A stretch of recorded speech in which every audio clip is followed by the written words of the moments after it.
All right, so cracked into good old human action. Fantastic already, absolutely fantastic. Already really making me, it's turning the light box in a way, but it's okay. Imagine Stefan Molyneux's like, oh sensei. Like this isn't this would be like the ghost of like Yoda Force Ghost with like all the Kennedy like level Force Ghost kind of powers. That you can kind of do anything, as a Force Ghost. But it's like, yeah, it's like reading the works of Yoda. It's the Yoda of economists, and I mean you're just sitting there, like the way he just hacks the arms and legs right off of Marxist thinking over and over and over again in all these fascinating ways that it's like totally for real. Like one of the things that I had mentioned in a video that I'm going to post in a moment is that this thing that he had brought up so if you read Hayek, one of the things that comes up is that he was talking about at one point how both the communists and the Nazis at some point in wanting to justify sort of crazy ideas that they would have that were more just because they were the nature of their parties and their movements would bring the worst to the top, like Hayek was talking about. So they would get these crazy people in the high levels of these parties who would then, they didn't like geometry because it was too, and they would name whatever group they hated, and it was their geometry. So they would have to come up with, Soviet geometry or Aryan geometry and it sounded ridiculous, but Mises totally like nails like why, like why would anyone think like this? What is the whole thing? And because he goes through like this is what happened with economics, and as you would get dictators and this, that, and the other, and economists research the economics of, of like a regime that was under a dictatorship or whatever, that they would realize, like, no, the authoritarians and dictators think they can beat economics. They think of it as snake oil. They think of it as this thing that's this bizarre, these weird mathematicians that tell them they're the limitations of their grand schemes and ideas, or that the great Aryan race can't overcome bankruptcy, things like that. I mean, that kind of thinking, and one can understand, like, as soon as you start rolling that around, you're like, wait, no, there's something about being wrong-headed. That's a kind of wrong-headedness, and you could apply it in a lot of different ways. So, there we go. Apparently, there's somebody who is making the rounds now of good morning is racist. Now, this person actually did a really good thing where they responded, and this is very important what they did, because this is nailed it. Like, this person's response actually kind of like headed off what I was thinking, and I'm like, and then kind of joined along and was like dipping on three wheels, just like, dipping on gold D's next to my idea. And it had to do with, what this person is doing is very normal for pro-blacks. That because you see, these people, they hella black, right? They black AF, and other people aren't as black as them. That you have to understand that do you live around nothing but black people, and communicate with nothing but black people. So now for most people who would use the English language correctly to describe what these people are saying, what they describe, these people would be what's called insular. These are people who only spend time around, like, literally, as they don't like being around people who aren't like them. Like, they express it. They are Because pro-blacks are anti-white. They consistently, you can always catch them, that there's, and they will say no because they know that would compromise, that would make them an immoral person and a racist. But it's that they don't want to like admit that, because then they probably just can't, they can't get as much money, from chumps. Chumps won't give them money. So, or fewer chumps will give them money. So they got to play it off. And this has been going on for, they're just so long. It's kind of amazing. So when this person is saying good morning is racist, and then this whole thing about, because in the morning they would say this, I'm just like, no, it comes from Guten Morgen.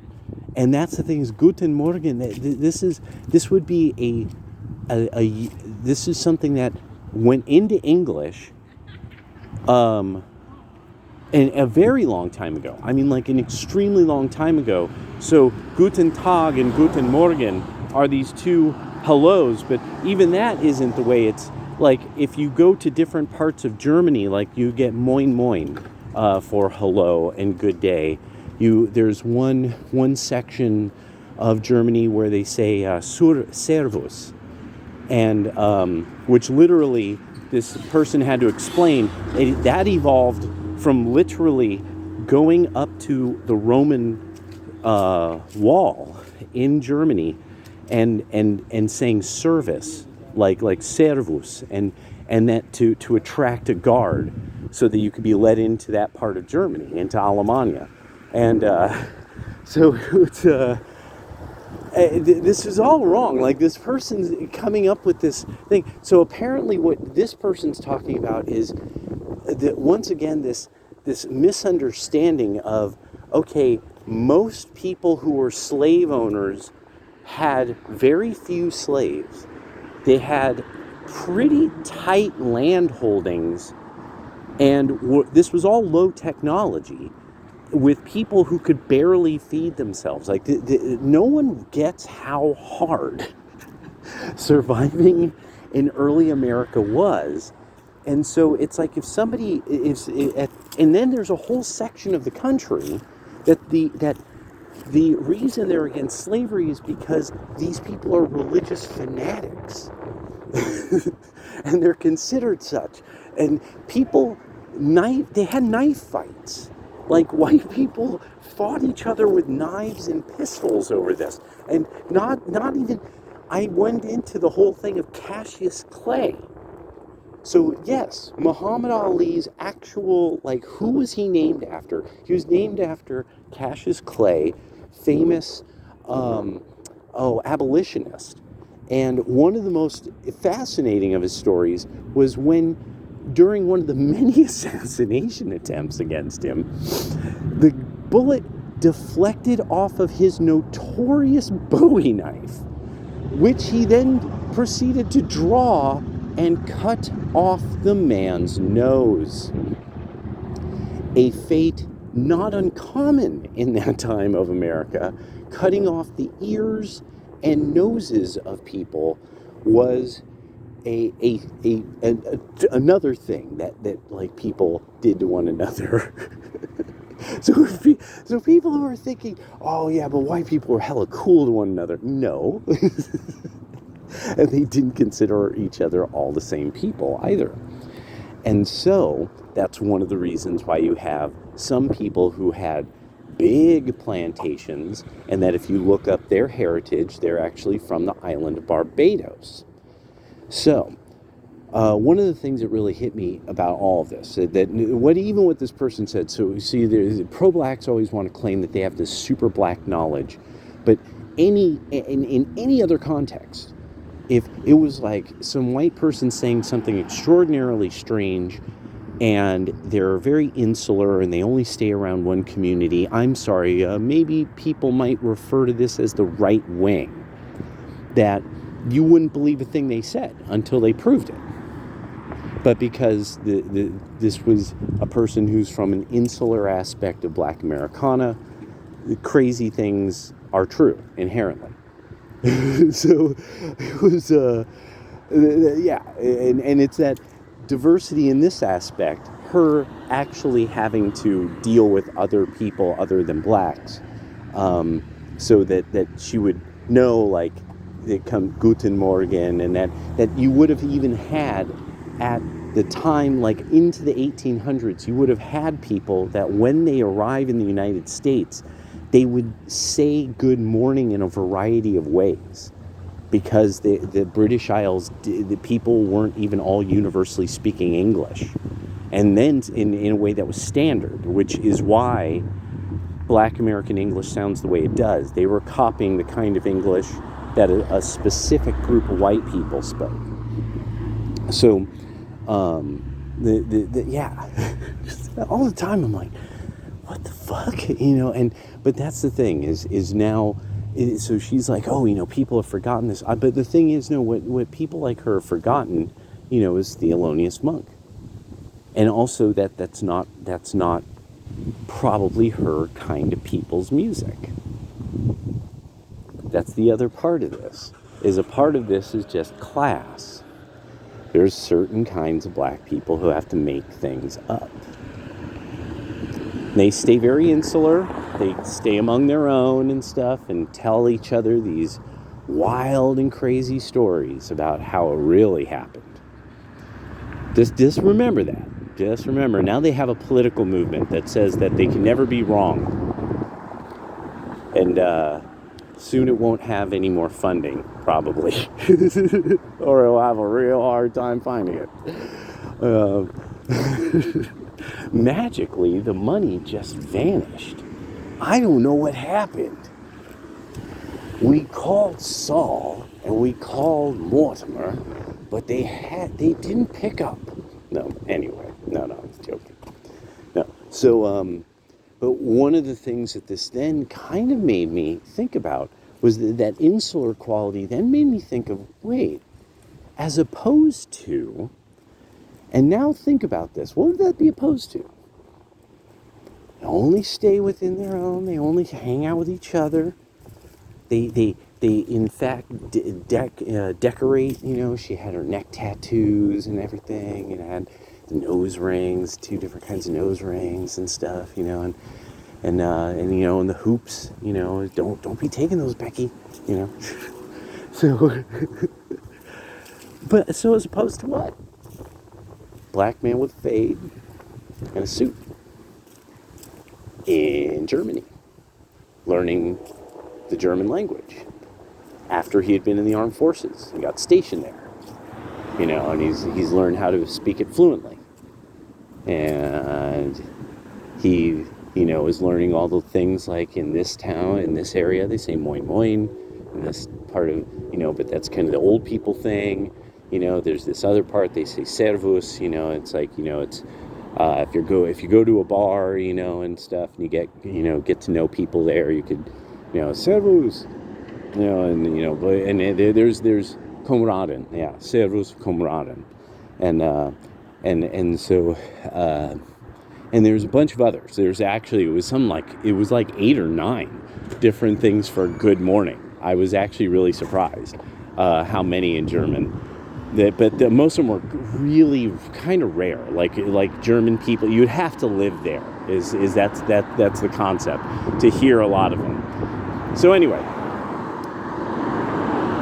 that kind of person, as I mentioned before, why did they leave? It wasn't just, oh, they're thirsty, oh, this and that. Well, no, they're in another country. And key to this is, it's highly likely that they are trying to learn the language. I bet if there was a little survey of the quote-unquote passport bros, you'll start finding out these gentlemen learn other languages. Or at least the language of where they plan to go to. Now, as opposed to, have you ever heard a black woman properly pronounce any Spanish word if it's not her home language? Like she's from Belize or Venezuela or Cuba or Puerto Riqueño or something like that. I mean, like notorious in growing up in California. So it's not like notorious for massacring words in Spanish. Just, I mean, as if it's almost like the accents and the subtleties, just impossible. Like they're not hearing them. It is no attempt to even try. And so it's one of these things of, okay, you're not getting it. You bred the men to be exogamous. That's why they got a passport, learn Spanish or learn German or learn Japanese and left. You won't even try to learn Spanish and you live around people who speak it. Holy crap. And now good morning is racist. Yeah, that all totally makes sense. What? That's some scholarly deep in the darkness. It's so black. deep in space. Like,